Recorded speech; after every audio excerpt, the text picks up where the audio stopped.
It's like 28 years. There you are. Whoa, the greatest. Bernard has joined us, y'all. So I'm so happy. So glad to see you. Ooh, I see some championship belts behind you. Wow. That is cool, right? Bernard, I want you to know I have on my sword.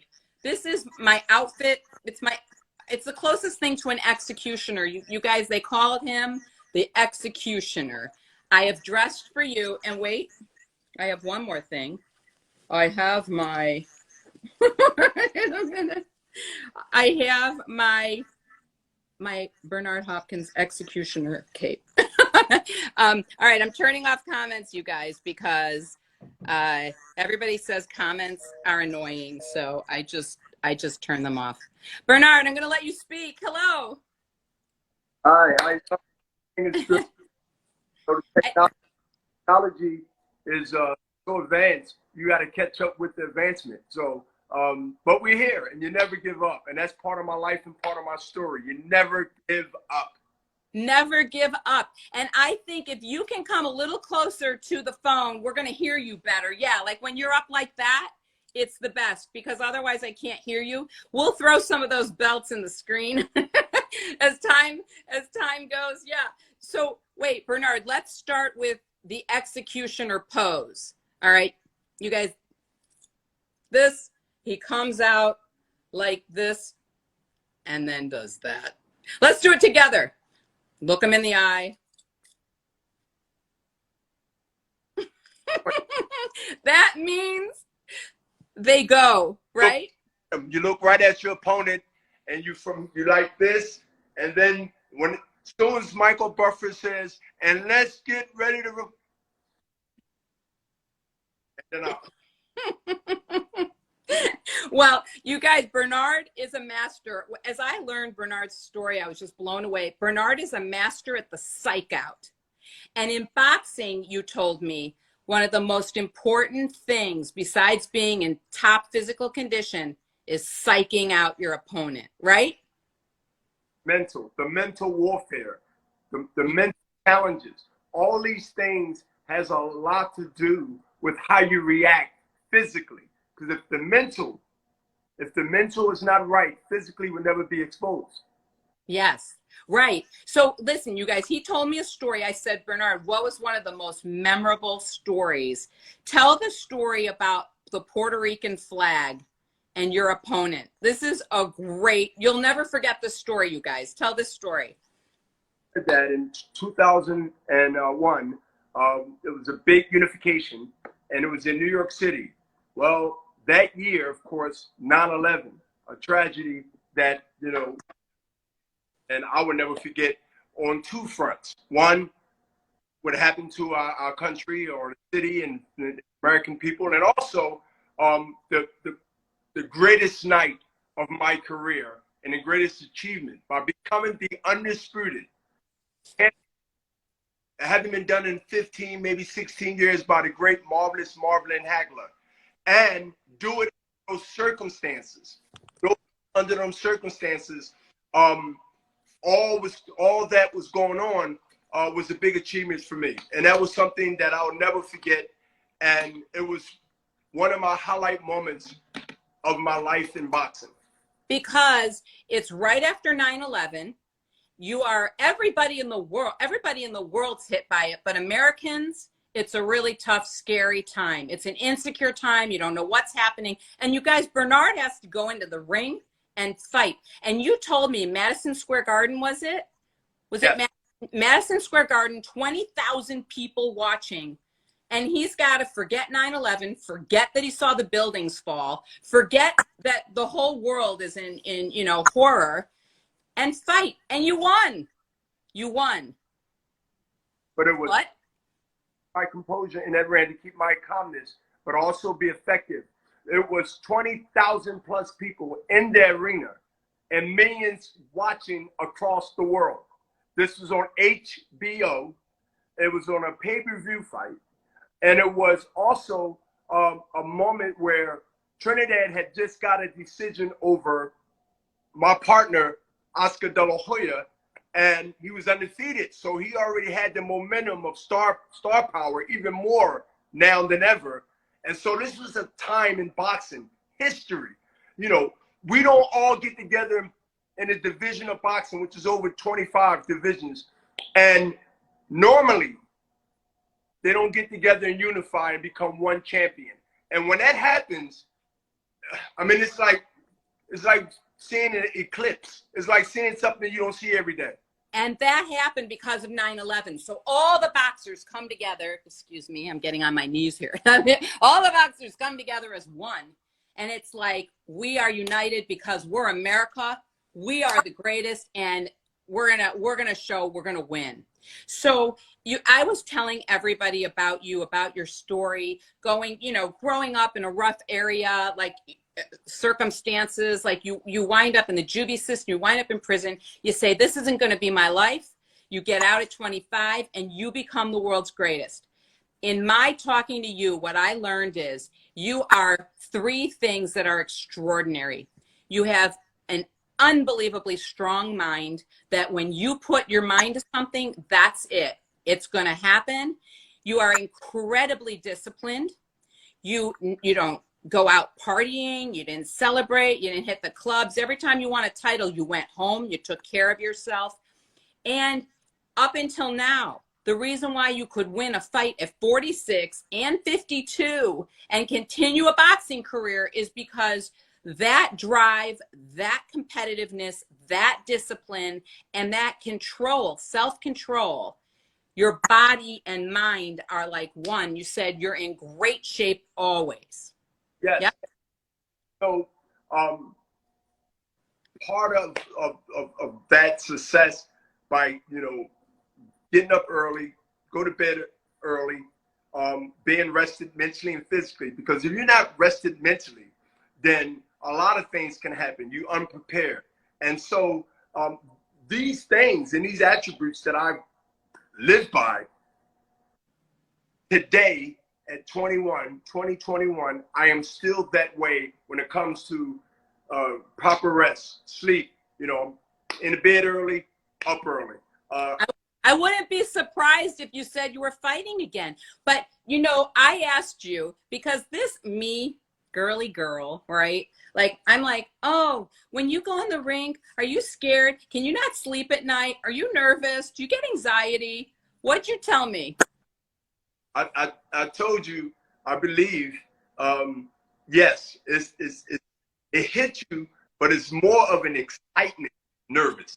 Like you could be, to me, it's a nervous of scared, frightened, petrified. And then that's that nervousness of, we finally here. Like there's 20,000 people in this arena. I get to represent America. I get to, become undisputed possibly, right? And then make it happen. But when you step out of that dressing room into that tunnel, out of the tunnel, now you're going towards the ring and you go up those 4 steps. Whew. After that, whatever scaredness, whatever nervousness you have, it's D-Day. It's time to go to work. And that's when it's either me or you. So either me or you. So I have that mentality because I switch from different characters.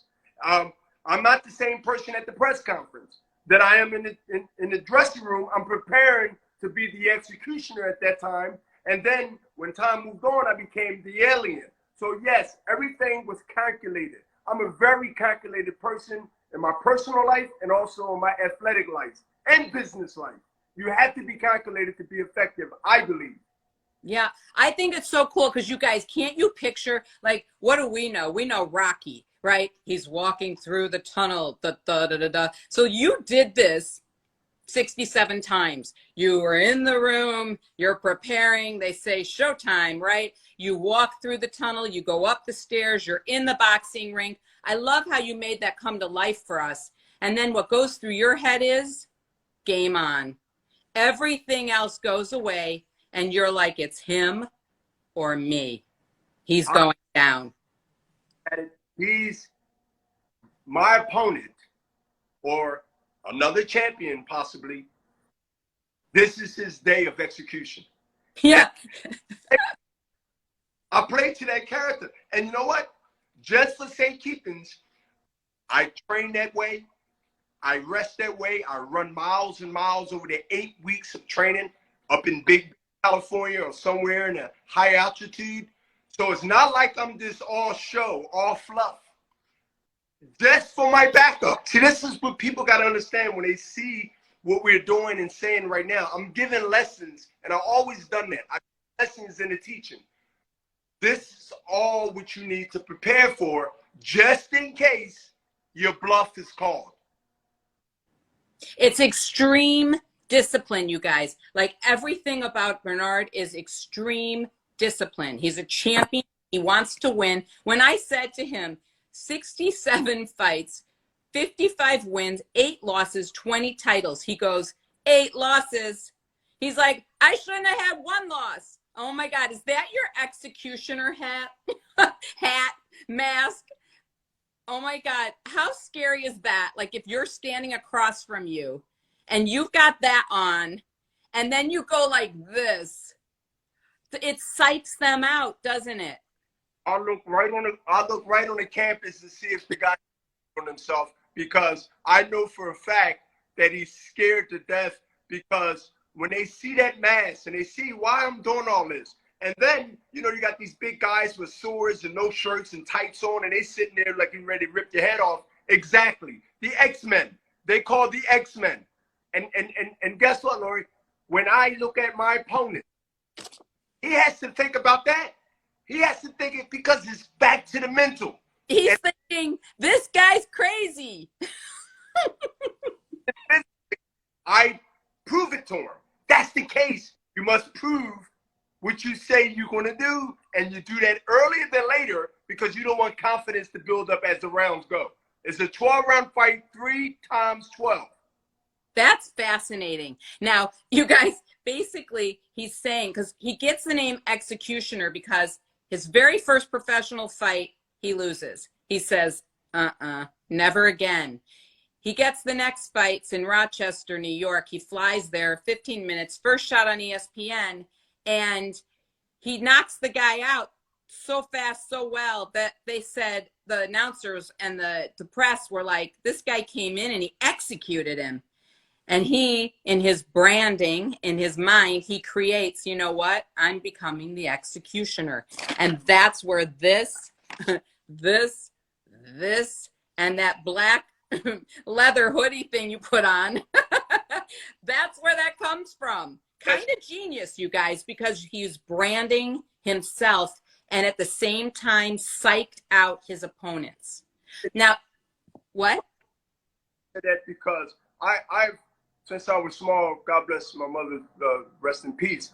She used to always say I'm gonna be something, because I was always creative. I always used to have, 7 siblings, so you had to be creative, and I was always creative. So even up to the day, I come up with things, and whether I'm doing commentating or giving suggestions to certain groups that I'm involved in, they be like, "Yo, we should use that's good." You always got a hook. You always got a hook, and it's a message, but it's also a hook. And you know what, Lori? When I got to a point where every time I had a media interview, right, it could be KYW in Philly, it could be WIP, Atlantic City, where I had a lot of my fights at. That's like Vegas to us on the East Coast. Back in the day, when the Taj Mahal and all that stuff. But guess what? I said, they keep saying 40, 40, 40, and I feel like I'm like at least 30. I got to come up with this one. Yeah.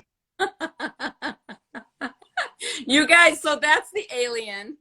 So You're doing something at 40 at a high rate of quality and winning titles and defending titles with good fighters, champions in some cases, that's half your age. How do you keep doing this, Bernard? And you're so in shape, and when do you want to stop? And this is a record breaking. This fight here, you breaking the record. I'm an alien. So you guys, he now wears that into the ring. He comes into the ring like that, and that's psyching them out in a different way, right? The executioner, they already know he's he's, like you said, like psyching them out because an executioner is so creepy, right? And now you're an alien, which is creepy in a different way. And they're thinking, so wait, here's a great story. Bernard tells me that when he goes to do his fight against a 29-year-old and he's 46 years old, what'd you do that psyched him out? Oh my God, are you showing me a belt? Show the belt. That's such a little belt. Does that like cover your whole body? Now I have a 30-inch waist, so it falls off all the time. I got a double, like I got belt like we used to do when we was living in those humble conditions. We had to put holes in the belt because we ran out of holes. But this belt's enormous. Have them all over. I got any color you want. So you get to keep the belts? Yeah, I paid for them. It's called sanctioning fees. Really? You've got to pay for your belt. So the belt, it's not like the Super Bowl trophy where it gets, handed around, but they keep their rings. You get to keep the belts, but you got to pay a little money for them. This is how I go. Every champion, even today at 21, whoever has a title has to pay sanctioning fees. All right? It's been debated, but it got to keep things going. House got to get paid for. The convention has to be done. So there's a lot of legitimacy in sanctioning fees, but there are sanctioning fees in every title that's presented to a champion in any weight class, in every weight class. Yes. Is it a lot of money, or can you not say? I can say. I can speak. It's open. You can look it up. It's there. 3%. And if you get to a certain level, which is only 1.5% of a superstar fighter, you can negotiate that 3 in some sanctioning bodies to be less than 3%, because those fighters that super fighters or talent where they getting paid 30 million, 25 million, 3% of 30 million, 3% of 25 million, that's a lot of money. 3%. Oh my God. Bernard, somebody wins 25 million, 30 million for one fight? Yes, big contracts. Not everybody. Wow. Select few. One thing about boxing, 1.5% to 2% make the big money, but the ones that don't make enough, where if they put all these what they consider crumbs together, they have a whole sandwich when it's all said and done. I said to Bernard, like, how does it feel? Of course, again, coming from my perspective, how does it feel like you get hit in the head, you get hit in the head, you get hit in the kidneys, you get hit? Like, how are you the next day? Like, what does it feel like when you walk out? Like, in the rink, are you going, oh my God, it hurts so bad? Listen, I scared a lot of people in my family when they was up in my hotel room and the fight was over, win, lose, or draw, because I had 2 draws in my career. And when they hear, oh, what this? And you urinate and it's red, literally hitting the stomach and getting hit in the kidneys, you normally urinate blood. I mean, oh my God. That's watching us, athletes that have a contact sport where you're being hit by one or maybe football, a couple of guys. Oh yeah, that's, I'm not going to say normal, but it happens because of blood vessels, because you're getting hit in the kidneys, you're getting hit in the stomach, and you're fighting 40-something minutes. I mean, think about 30-something minutes. Your body's going through trauma. So I woke up where I couldn't even move. And were you like so scared when you see that your urine is red? Scared. Like you're internally bleeding and dying? You just hoping, because you get so used. I got so used to it. I boxed for almost 30 years, 28 years. So it got to the point where I knew it would go away, because after the fight, it was a tough fight. It was a hard fight, and I strained my body. You made weight for the fight, so your body went through some changes. Your body went through some trauma. Just losing the weight. Thank God I stayed in shape. I ain't had too much to cut off, but still, you are draining and you're pulling from the well that really don't have too much there, and it has to react. Your body will talk to you, but you must listen. What was the worst thing like that happened after a fight physically where you were like, uh-oh? Uh, Disney, like feeling like you're gonna like just actually fall out like for no reason. Like, know what it feel like? I'm gonna tell you what it feel like. Fight's over. Like you got hit, but you got hit earlier. Say you're in an elevator, or you getting off an elevator, or you sitting down eating, or they're having some press conference. You're feeling like you're on an elevator that's dropping down from the 60th floor, like fast, like going right to the first floor. Wow. So, Wow. And is that like inner ear? Like, is that like an inner ear thing comes loose, your crystals or something from being hit in the head, throws off your equilibrium? of it, yes. And if some fighters have that problem linger on even after their career because they defense wasn't as good as their offense. Wow. Oh my gosh. Well, I'm going to get back, like, you know me, I go into like the health thing, but I'm going to go back to, we talked about your branding yourself as the executioner at 46 to 52, like you've rejuvenated your entire career, like at a time when most guys go 10 years, you're going 28 years and winning titles over others. He tells me this story about, this was the fight. I think, was this the fight when you were 46?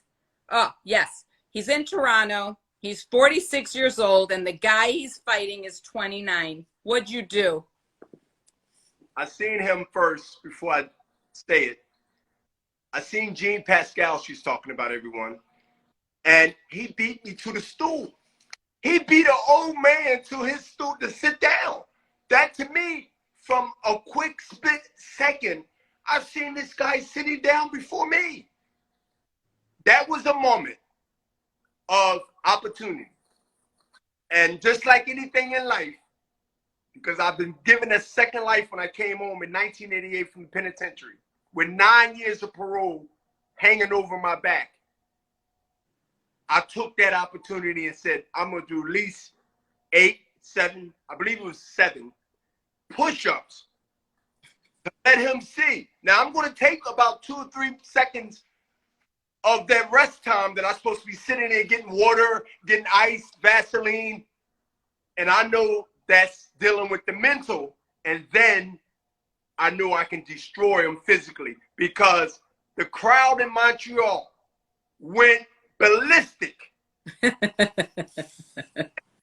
might have been booing me, but they was cheering. They wasn't booing. They was laughing. They didn't believe that I would do push-ups in the middle of a fight with a guy that's half my age. Save your energy. Yeah, it's like, you guys, he psychs him out. It's 29. You've just been pummeled. He's been pummeled. And instead of like going in the corner and resting, you get down and do 8 push-ups. And then he was gone, right? That was it. Got him here, then I got him physically. And I injected this thing into my life, and that's part of my success of being a law-abiding citizen, a motivator, an inspirer, never give up attitude. I just don't talk it. I have a history. I have a foundation that's built of credibility. I'm going to continue to push that for the younger youth, not only just because of the times that we live in now, which motivate me even more, Lori, and I'm sorry to be a little long-winded, but I'm passionate about what I do. My goal is, I ain't tell you this the other day when we talked, I think it was Monday. My goal is to keep me inspired, to keep me motivated, to keep me relevant, not to the world, but relevant to my family. I'm always being competitive of a lot of things, even a little simple game at home. My challenge to me, I said when I retired 3+ years ago, that I'm in competition with myself. The second half of life is in competition with the first. That's a big challenge. Hey, I might fall short, but that keeps me motivated to do more. It ain't about boxing no more. It's taking this content. It's taking this motivation, taking this inspired story that doesn't discriminate against religion, color, or anyone and everyone that's breathing this air of life that I breathe can relate to getting knocked down in life, for whatever reason, Yes. and getting back up. I am a poster man for this. You are. He is the poster man for getting knocked down in life and getting back up and saying, my life's going to be great. I'm going to be a winner. I'm going to be on top. And we all have that within ourselves, but you have to do it. And you also help inspire kids, inspire others. You have a business with Oscar De La Hoya, who used to be his opponent, his competitor. One of those, it's him or me. And instead, you guys together help promote martial arts and boxing and kids and being great role models for them, which I think is always, I think you said the word to me, you said you lead by example, And that is really true. What is I would say, if you had to say what was your best moment and what was your worst moment, what would they be? My best moment was when I got released as Y4145, but as Bernard Hopkins to my family, to get that letter from the state parole board saying, quote, according to our records, your parole is up as of boom, boom, boom, boom, boom. It was in 96. I framed that. It's in my office. Every time I'm in that office at home, I see that. I can't miss it. Because walking off 9 years at 25 years old, where I never could stay out of trouble when I was 11 all the way up to 25, it was hell, and I was making bad decisions. And then the most moment that was the lowest, and I had to find myself to be where I'm at today, was when I was making a phone call from prison like I normally do at 8:30 because the phones open up at 7. I was in line like most people, and my time was up to use the phone. And my 4 sisters, everyone kept handing the phone. Bernadette to Marcy, Marcy to Charmaine, Charmaine to Yolanda.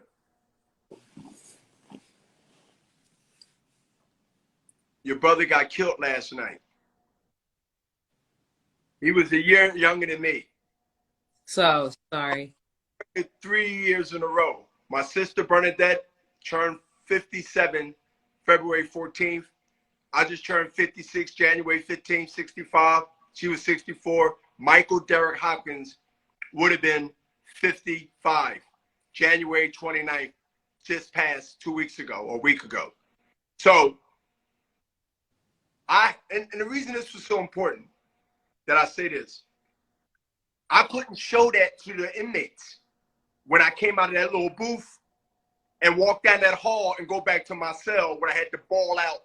I had to ball out then when nobody was around. You had to actually be a high-skilled actor without even knowing it. Because for me to show some type of vulnerability, it's danger. And so I got through that moment. And the crucial moment when I got shipped out of graded for a reason, not because I was a bad inmate, not because I was a problem. My record shows. I had a clean record. I was a boxing champion in prison. Yeah, they had boxing in prison. I won titles in prison. I got video of me boxing. Is where you started, Bernard? So, I know you shared that there were more gyms in Philly than there were churches, and there were a lot of churches. Yes. And I know you're, even though life on the streets, it was hard and this and that, and that's how you got in trouble. But your relatives kept trying to put you in the rink. So you boxed out on the street and then in prison. And then you took that when you got out and made that your craft. Lori, if they didn't, I tell people, they ask me, people want to do the book, they want to do this, people is offering me stuff, and I'll be like, okay, Bernard, they think I learned boxing from prison. No, this is why I know that it's bigger than Bernard Hopkins. right? You know why? Because I got away from boxing when I was young. I started when I was 9. I have uncles, mother and father that boxed in the 70s and the 60s, and they was pretty good locally. Well known even to the day amongst the old guys that's still here. Lori, what happened, I got there, they had boxing. And it took about 6 months for me to find my way down the gym. You know, the old guy that been there, he got life in prison. He's a trainer. He learned from watching fights. He's been there longer than I've been born. And I can train you. And they had boxing. It was a way to have some sanity or to get some energy out. And I fell in love with it again. So when people ask me, Bernard, you think you would have, continued and got back to boxing if you never went to jail? I said, I doubt it. I was too far gone in my own ego, my own ignorance. And I don't mind saying that because I was that. And I was just as animate as I am now, and I've been in my career as a street guy, as they call a bully, punk, whatever. But I used to, and I'm not bragging, I sound like I'm talking like I'm energized. I'm talking because I got to tell a story. It's part of my story. And I don't want nobody to think I'm glorifying it. But I know for a fact, if I didn't go because of my behavior, I would have never found the love back for boxing. I won tournaments, I won Golden Glove tournaments, but I wanted money when I got to about 16. I wanted the nice sneaks. I wanted the chain. I wanted things that I thought that was important. Now that I evolved and I understand that life is bigger and better than a car and chain and nice clothes. They things are great. I mean, they are great, but they're not worth my life in freedom. Oh, of course not. No, I mean, but people do, like when you're a teenager, you think one way, and then as you get older, you think other ways, and everything that you value, you see that there's really no value in inanimate things, because, what's that saying? You don't, when you die, you don't go, oh, you don't think about all the things in your house. You think about the relationships and the people you knew. It's those things that are of the value. But but then you get out, right? And where was that transitional moment of, I'm out of prison, but now you become like one of the world's greatest ever boxers? Like, after losing, excuse me, Lori, after losing, because I don't want to get this lost in it, because this is so important for what you're about. Losing my first fight. Now here I got now listen, statistically, I'm supposed to fail. I'm supposed to have been the norm. Losing that fight, if you look at my record, which you have, I lost to Clint Mitchell in Atlantic City in 1988. 89 and 90. Lori, I was inactive. I was finding my way from the streets back to the streets. Now a little older, still respected, or should I try again? But it took me a year and a half, Lori, to get back. 89 and 90, I didn't box. Look at my record. It was a cutoff. People are starting to ask me, writers and other people that's writing about my Hall of Fame inductee of last year. It's supposed to be this year. It looks like it's going to be 22 now. They starting to notice. We see that you lost to Clinton Mitchell in 88. And you was inactive for 89 and 90. And then you took off in 1991. 20-something years later. This is a testimony for everyone that's watching, that's listening, that you can take a breath, but don't take a deep one and stay too long. Take it enough to get air and go in. It's like a business. That's a great thing. That's a great story. That is a great moral. You guys, because it's true. Like, don't judge yourself by if you need a little time to figure something out, or to hone your craft, or to start a business, or whatever it is. Take that little bit of time, but like you said, take a breath, but don't take like a gulp and stop breathing, right? take a pause, but keep going. So then you take those couple of years off, and then you got in the ring, and that's when you knocked that guy out and they called you the executioner, right? And then you lived on and won. And never, you know why? Because I don't, listen, I understand to win, things can happen, but it doesn't define my outcome. Right. That night, or like that deal, if that deal didn't go through, and I know I did everything to make that happen, just like a fight, then I can go to bed at night and I tossing and turn that it was the opposite. I take life lessons from boxing, business, and the physical and the unknown. And I use it for my everyday life. People, listen, I'm like a magnet. I get a lot of this coming at me. I do my prayer, I do my meditation, I do my yoga, I do all the things that can mentally, on top of the pandemic. Lori, I got to tell you this. People say, how you holding up, champ, in the pandemic? How you holding up then? I said, can I say one thing to you? This is terrible. I lost 4 or 5 people, about 5 people, not 4, 5. Oh, sorry. Close friends of mine, older, some younger. I said to them, you ever been in a 5x8 cell for 56 months and let out to use the yard to go to child lunch, or breakfast, lunch, and dinner? I said, I understand it's a pandemic and I see it's a difference. And I don't want nobody to take this wrong. I can deal with a pandemic except for the life that was lost from people I know and I don't know. But I'd rather be dealing with this than be in somebody's jail. And oh, yeah. Because you're in your home. You know, you're in a home, you're safe. Get it. Food. Yeah. Get it. And when I said no, let me tell you the response. And I don't mind, you know, I like to bring names and stuff, but I'm gonna leave that there. And they said, you know what, Bernard? And they know me. These is writers. And the fights where I go out and still do fights when I don't gotta get on a plane.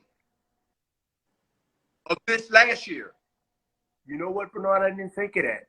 And there's nothing else they can ask me. Mm-hmm. I'm in a pandemic in the 5x8 cell. Yeah. With 2 people in one toilet. Well, you know what? It's all relative, right? Like you, it's a pet. See, you have a very, you're always looking at the other side, right? Like, what's the better side? Because you got to look at life. I really believe this. You have to look at the glass as half full, not half empty. So it's like you think this, oh, this sucks. Today was bad. This or that happened. But it's like, it could be worse. Could be worse. And that like centers you back down. And I do believe that. You guys, I didn't talk about this, but Bernard is also, you know, he's like a master at the mind, his own mind, psyching others out, but also in the way that he controls himself, his discipline, but also in how he looks at the world mentally. And, you know, everything is perspective. Everything's about how you see it and what you say you're going to do. Like loving yourself. It's not others that validate you and make you feel good. They can help. But if you don't feel good about you, no one's going to make you feel good about you. And it's sort of this whole, all of this fits together from the discipline that you do, how you look at things, how we all look at things. It all starts here. Thanks. Yeah, it's true. It's true. What would you say, you know, people look at you and so many kids and so many people admire you. You're a champion of champions. You're a Hall of Famer. You're the world's greatest boxer. You also won, you and only one other person, George Foreman, got in the Hall of Fame for managing. Guys, now he did, honestly, he managed himself throughout his career because there was a lot of things that went on that weren't so right. So he figured it out. He had no education in it. He just figured it out. But who would you say you admire? as a fighter? Just as a human, like just a human being. Was there anybody that was like relevant to you, or anybody that you go, you know what, I admire them and what they've done? You know what I can say now that it don't have to deal with sports, right? Yeah. No, it could be anybody. One, first of all, I'm gonna just say my mom first. And I ain't figured this out until late in my 20s. She raised 7 kids, basically alone. I'm 5 kids alone myself at that moment, at that mindset that I was at. And then she had other siblings, which is my sisters. And to go through that, I'm so glad I got a chance to buy her the house she wanted. For her to get on the plane for the first time and I see her face, even though she's scared to death, I'm so happy, smiling and laughing. And she's holding on to the side because she's never been, let alone in first class, but on the plane. Come on. Boxing and a second chance at life put me in position to make sure my sisters, who's independent, but I wanted to take their mortgages away, because I told them, you have 2 mortgages when you got a house. You got a mortgage if you get a bank loan, and you got a mortgage if you got to do upkeep. So don't trade this house and expect me to pay the bills. I was glad to be able to do this. And all my sisters, they all finished school. So they went to college, most of them. And I never graduated out of high school, but I caught up fast by educating myself and being around people that are smarter than me. Muhammad Ali, to finish up that second part. You know why Ali, to me, will always be not just the GOAT, but blueprint of speaking, especially when you got a platform. When others won't. When Ali, in the 60s, this stuff was, I'm not going to say unheard of, but it was unthinkable to say the things that Muhammad Ali said and gain respect, even though he had to sit on the sideline, face prison, because he felt that, why would I spread in my blood to fight people that look like me in another country that's poor, where they don't respect me here? Isn't it deja vu, Lori, that now we're dealing with some of the same situations that can't be swept under the rug anymore? Ali was ahead of his time in a lot of ways. What was his most memorable line to you? What did Muhammad Ali say? If you could say one line that summed it up as to why you thought he was great, what did he say? One line. Viet Cong never called me. Why would I go fight for a war? The Viet Cong never called me the N-word, so why would I come and risk my life? Google it. Why? I will. I will fight and kill brown people that look like me, and Viet Cong never called me. And he got out. Remind me historically, was he called to go to war and he didn't? Yes. Yeah. But he was a conscientious abstender. Part of that, but it was even more bizarre. Was because I forgive me, my history is sometimes not the best. Listen, this is well documented. So many movies, including Will Smith movie, one recently, but it was not. I gotta watch. He didn't even pass the test. They wanted him so bad. He didn't pass the test. Why did he fail? Because he didn't pass it, right? You know what? There's something crazy about being like one of the world's champion boxers and then not passing the physical to go in the army. Bernard, we only have 6 minutes left, so I'm gonna steer us somewhere else because we have to go through the bed spins, and we have to do our jokes, and I want to make sure that I got everything. You guys, I could talk to Bernard. His stories, this is just like this much. Because imagine being the guy who has been boxing for over 28 years with all those titles. Show them a belt again. Let's see. He's got all these belts behind him, like the heavyweight title belts. See, look at them all. There's so many of them. Do you have a room somewhere where they're all just like up everywhere? Trophy. I have a trophy case home in Delaware where everything is lined up. All 18 belts over the years that I've gained. Wow. There's a whole bunch of these belts here. Wow. Do you have a favorite one? The one that makes me more money. The one that makes the most money. You know, it's not like, oh, it's prettiest. It's the one. I love that. Well, anyway, you know, there's just so much about you. His ambition was to get in the Hall of Fame, you guys, and he did twice. Twice. And I mean, we'll have to do it again, because you're someone who, if I had to sum up Bernard Hopkins, you are a guy who really, against all odds, started out rough. She said, I'm not doing this. I'm going to make my life great.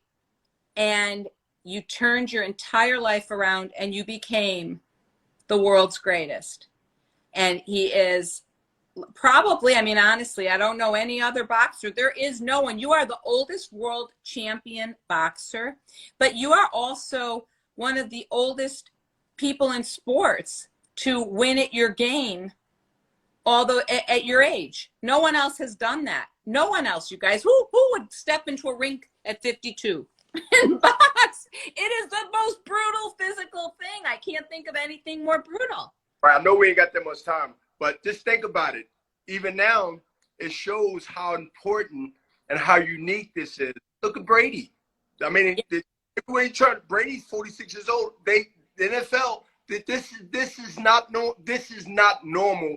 This is a separate talent that comes around every not 10, 20, 30 years, where you can do this thing with respect and dignity. Not just out there getting hurt and embarrassing yourself. I ain't talking about that type of mess.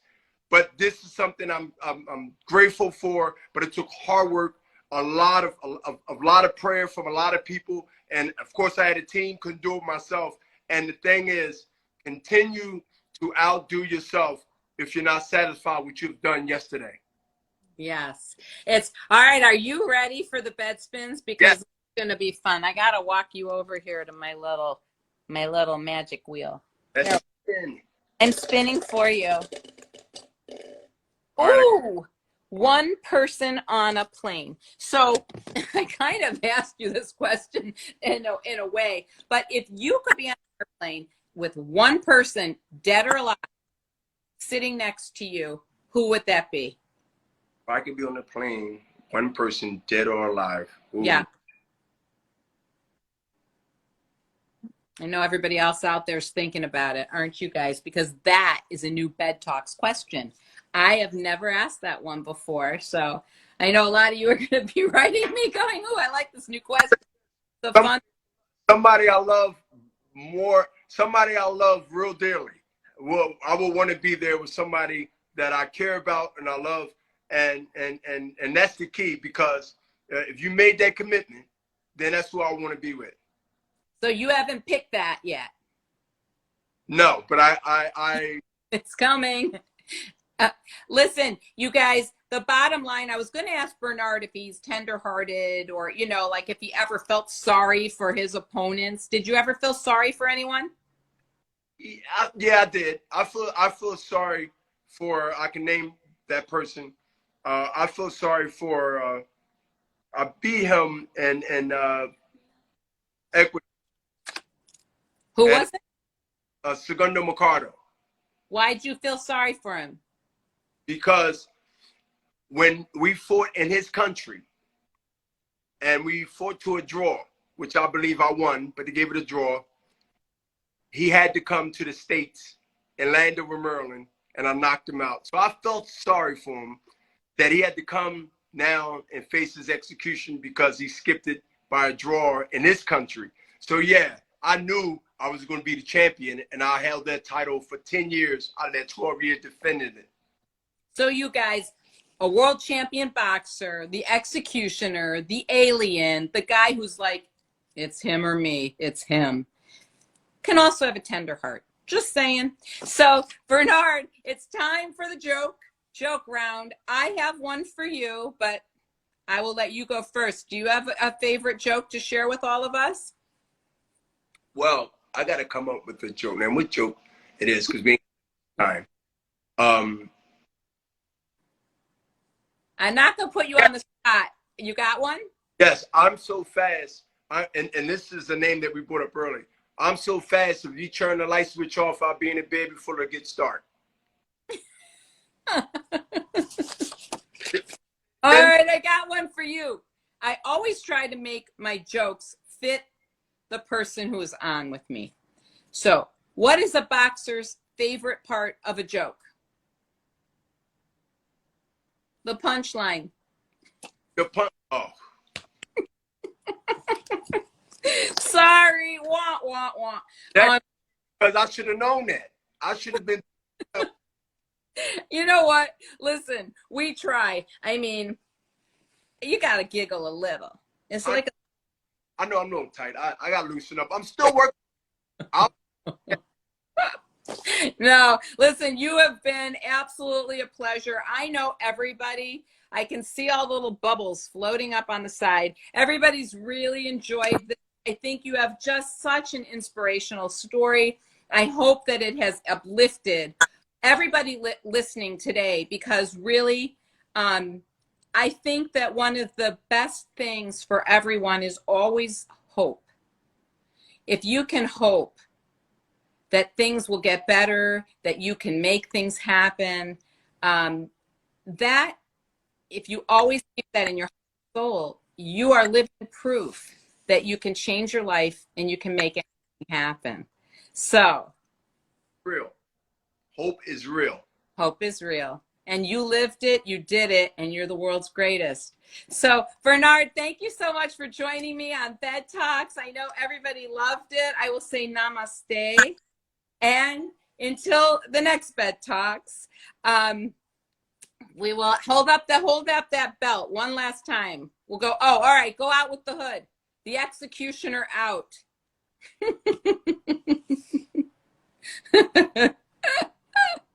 And with that, folks, we can imagine that we are in the rink. Bernard has just knocked someone out. He's holding his belt. And until the next fight, we will see you. Namaste. Bye, Bernard. Bye, Joy. See you next time. Make sure I take this mask off.